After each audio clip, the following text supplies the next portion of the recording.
हिमालय की तलहटी में बसा एक छोटा सा गांव था, रामपुर। गांव छोटा था पर आस्था बहुत बड़ी।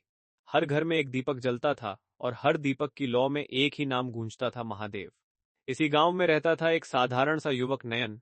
न बहुत अमीर, न बहुत विद्वान, पर उसका मन एकदम साफ था। सुबह आंख खुलते ही ओम नमः शिवाय और रात सोते समय भी ओम नमः शिवाय। गांव वाले कहते थे, नयन, तू इतना भोला क्यों है? दुनिया चालाक लोगों की है। नयन मुस्कुराकर कहता, दुनिया चाहे जैसी हो, मेरा भरोसा तो महादेव पर है। एक साल गांव में भयानक सूखा पड़ा। कुएं सूख गए, खेत बंजर हो गए और लोगों के दिल भी सूखने लगे। लोग बोले, अब क्या होगा? नयन रोज शिव मंदिर जाकर बस एक ही प्रार्थना करता है, भोलेनाथ, अगर परीक्षा ले रहे हो तो शक्ति भी देना। एक दिन गांव में एक बूढ़ा साधु आया। फटे कपड़े, आंखों में अजीब चमक। उसने गांव वालों से कहा, मुझे रोटी और पानी दे दो। लोगों ने मुंह मोड़ लिया, हम खुद भूखे हैं। पर नयन आगे बढ़ा।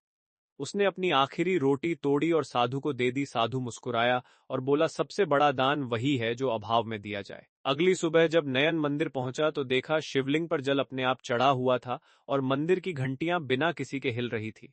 अचानक वही साधु वहां प्रकट हुआ। अब उसके चेहरे पर तेज था, देह पर भस्म और आंखों में करुणा। नयन कांपते हुए बोला, आप कौन है?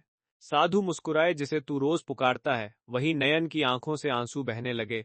वह गिर पड़ा चरणों में। महादेव बोले, भक्त, मैं भूखा नहीं था, मैं तेरी श्रद्धा देखने आया था। महादेव ने त्रिशूल भूमि पर टिकाया और देखते ही देखते धरती से जल की धारा फूट पड़ी। सूखा समाप्त हो गया। गांव फिर से हरा भरा हो गया।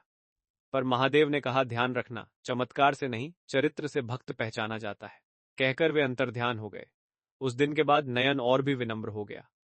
वह कभी अपने चमत्कार की बात नहीं करता, बस इतना कहता, महादेव सिर्फ मंदिर में नहीं, हर भूखे और हर दुखी के दिल में मिलते हैं। हर हर महादेव।